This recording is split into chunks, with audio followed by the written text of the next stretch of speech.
Learn! Ako nga pala muli, si Teacher Reggie. Masaya ako at makakasama ko kayo muli sa ating aralin sa edukasyon sa pagpapakatao sa ikatlong baita.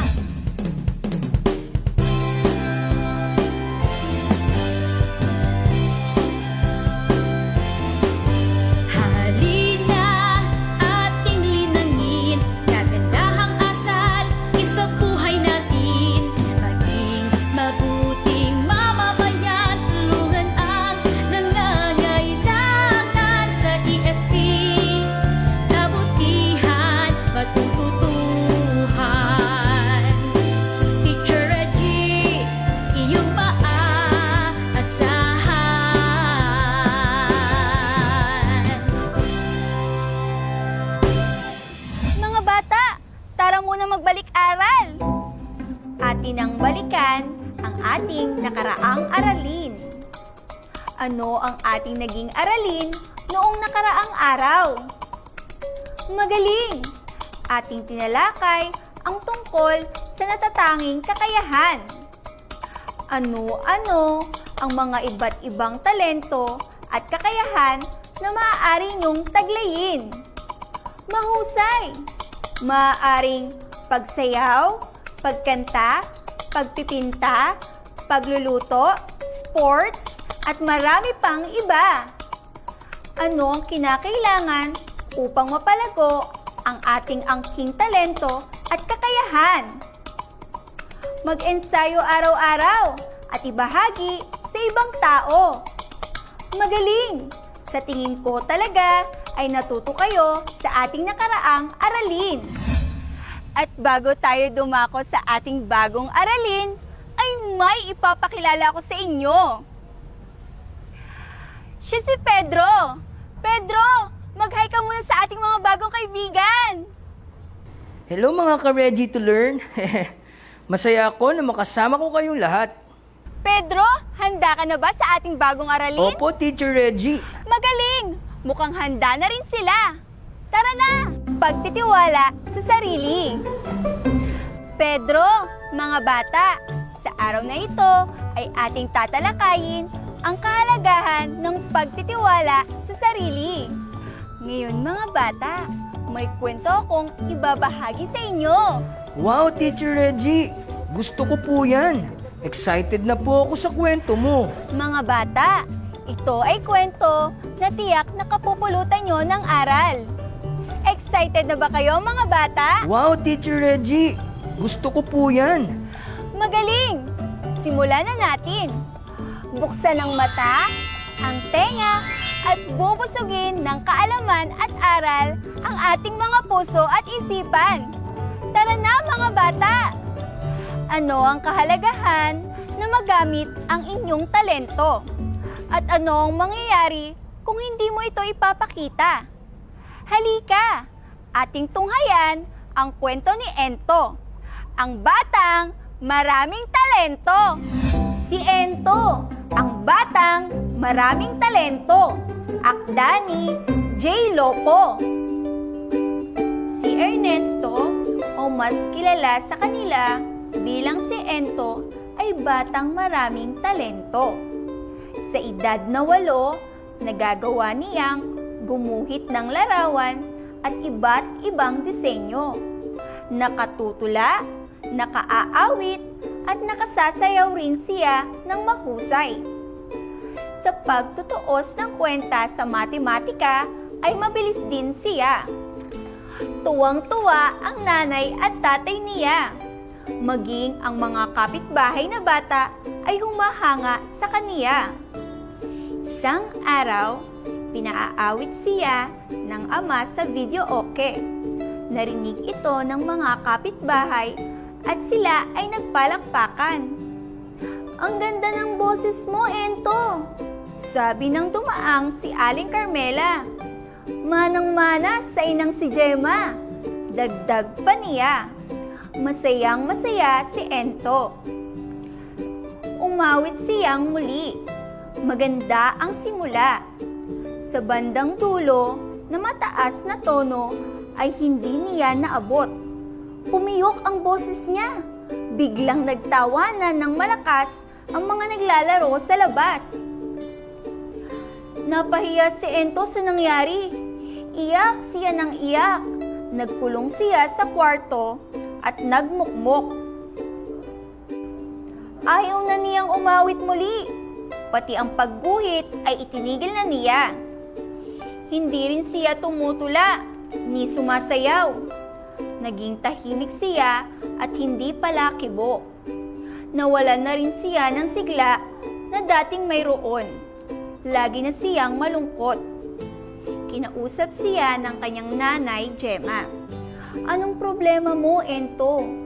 Nakayuko lang siya at umiiling-iling. Dinaramdam mo pa rin ba ang nangyari noong nakaraan?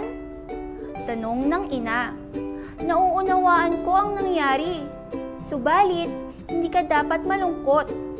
Paliwanag nito.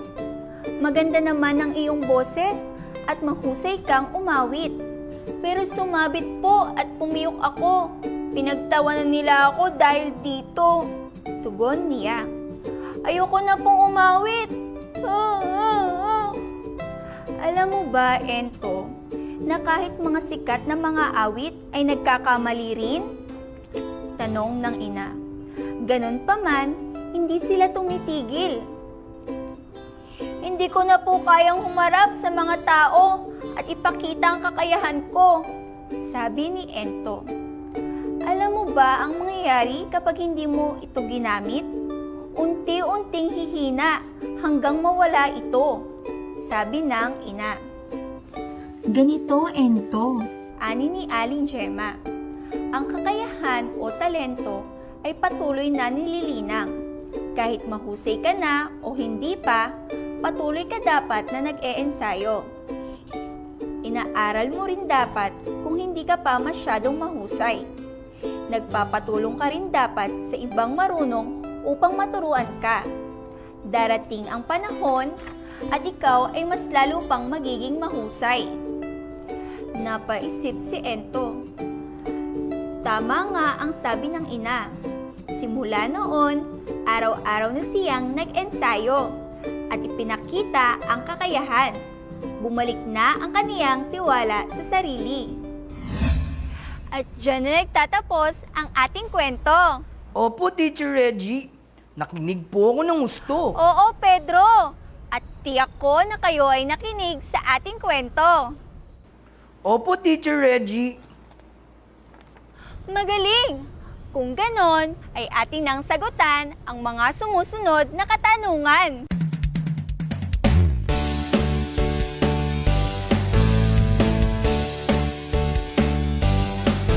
Halina, mga ka-ready to learn. Atin ang gawin, ating gawain.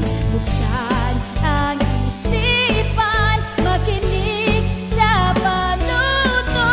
Sagutan ang ating gawain.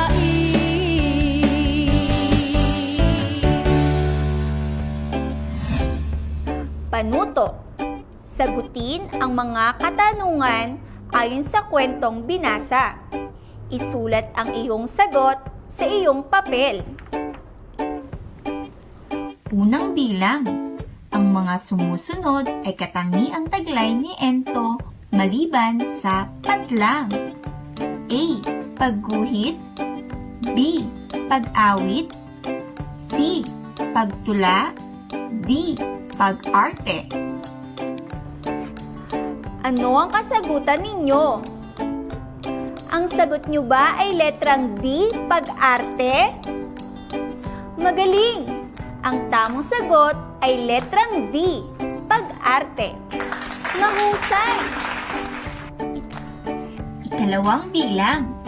Ano ang nararamdaman ni Ento kapag naipakikita niya ang kakayahan at kapag pumapalakpak ang mga kapitbahay? A. Naiinis. B. Nalulungkot. C. Natutuwa. D. Natatakot. Ano ang kasagutan ninyo? Ang sagot nyo ba ay letrang C, natutuwa? Ang tamang sagot ay letrang C, natutuwa. Mahusay! Ikatlong bilang. Ano ang ginawa ni Ento matapos pumiyok habang umaawit? A. Umiyak ng umiyak. B. Nagkulong at nagmukmok.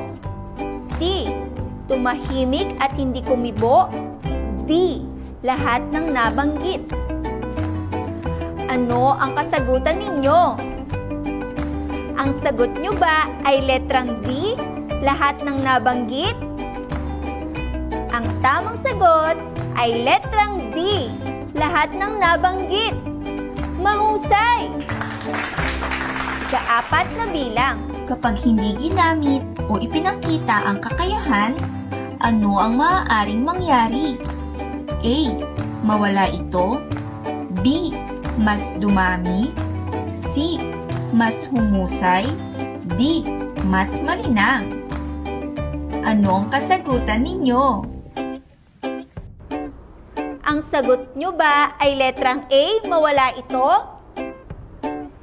Ang tamang sagot ay letrang A, mawala ito.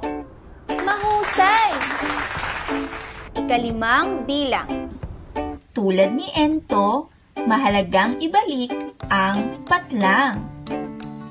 A. Kabutihan. B. Kalungkutan. C. Katamaran. D. Tiwala sa sarili. Ano ang kasagutan ninyo? Ang sagot nyo ba ay letrang D, tiwala sa sarili?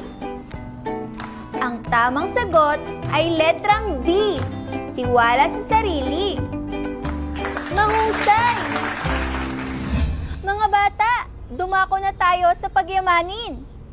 Sa pagyamanin, kayo mga bata ay malayong magsasanay upang mapagtibay ang inyong pagkaunawa sa ating aralin. Tara, simulan na natin! Suriin ang bawat larawan at sabihin kung ang mga ito ay nagpapakita ng pagtitiwala sa sarili.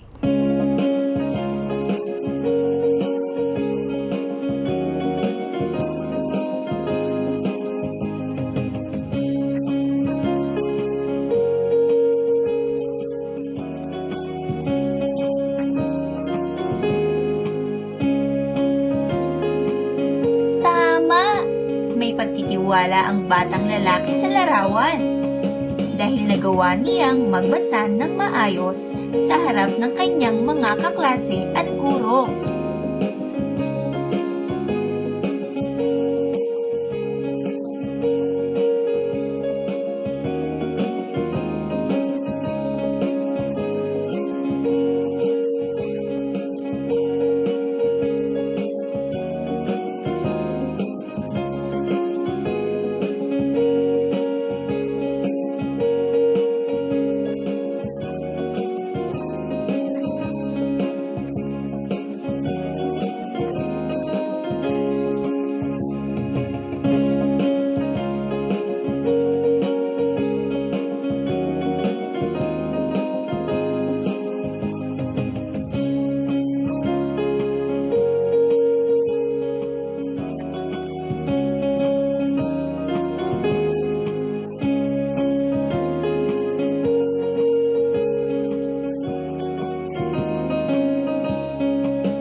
Mahusay mga bata! May pagtitiwala ang batang lalaki sa larawan dahil nagawa niya na umorder ng gusto niyang pagkain sa fast food chain kahit nag-iisa. Panuto.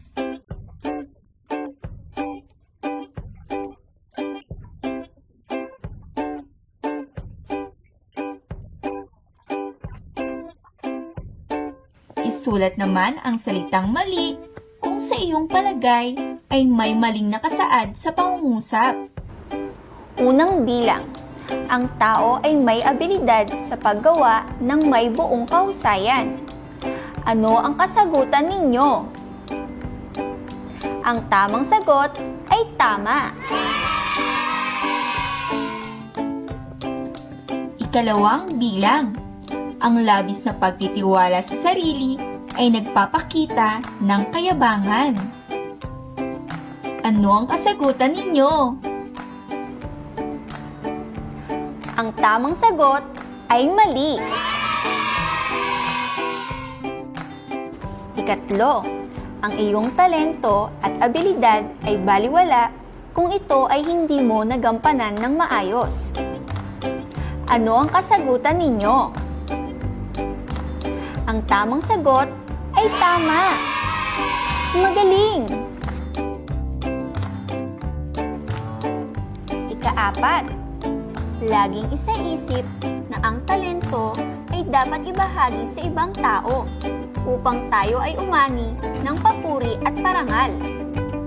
Ano ang kasagutan ninyo? Ang tamang sagot ay mali. Mahusay!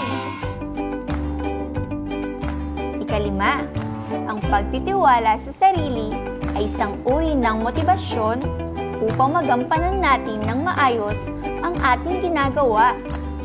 Ano ang kasagutan ninyo? Ang tamang sagot ay tama. Mahusay! Mga bata, atin nang sagutan ang tayahin, kung saan masusukat ang antas ng inyong pagkatuto sa ating aralin. Tara na mga bata, simulan na natin! Panuto, basahin at unawain ang bawat pangungusap. Piliin ang tamang letra ng sagot at isulat ito sa inyong papel. Simulan na natin! Unang bilang, mahalaga para sa isang bata ang magkaroon ng sa sarili upang magampanan ng maayos ang sariling hilig at talento. A. Talino. B. Tiwala. C. Tikas ng tindig. D. Tibay ng loob. Ano ang kasagutan ninyo?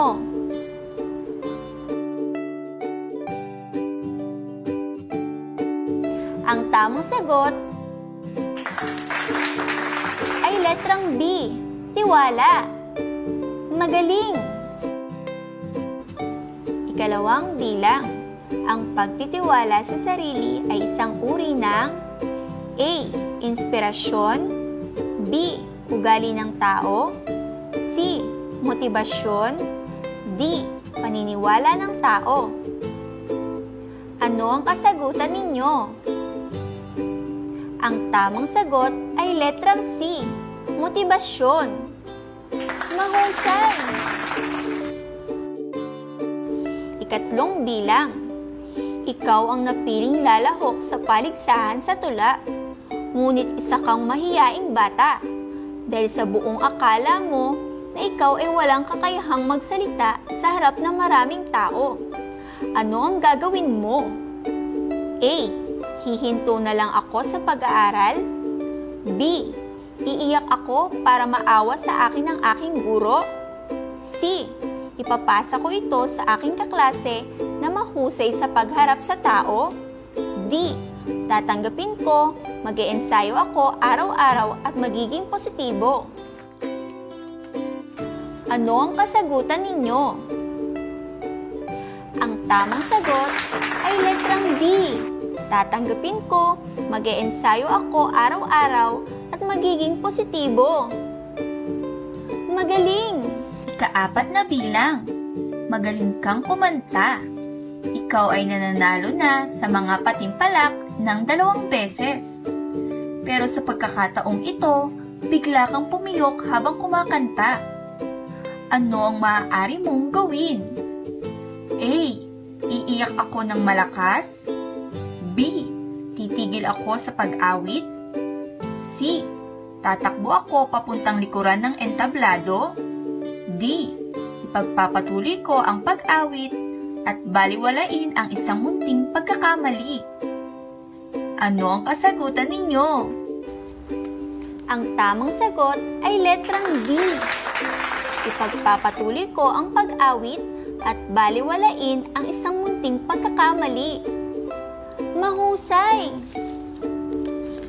Kalimang bilang, matibay ang iyong paniniwala sa iyong sarili at sa angking kakayahan.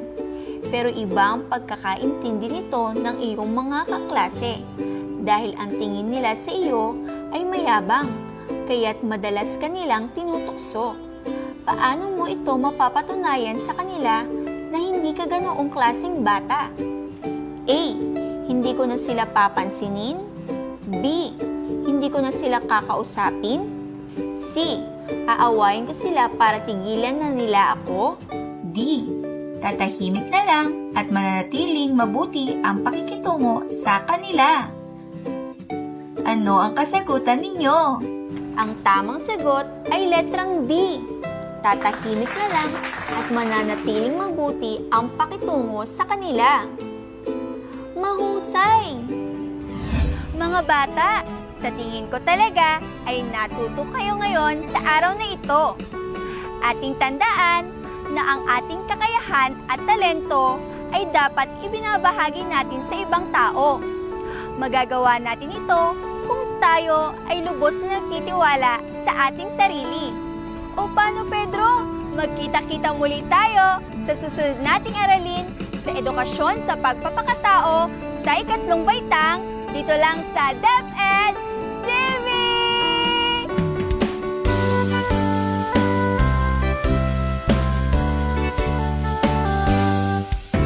Tapos na ang aralin, mga ka-ready to learn. Mga natutuhang aral, isa buhay natin. Magkikita pa tayo sa susunod na araw. Ngiti ka lang, laging magdasal, maging mabuting tao. Paalam na, paalam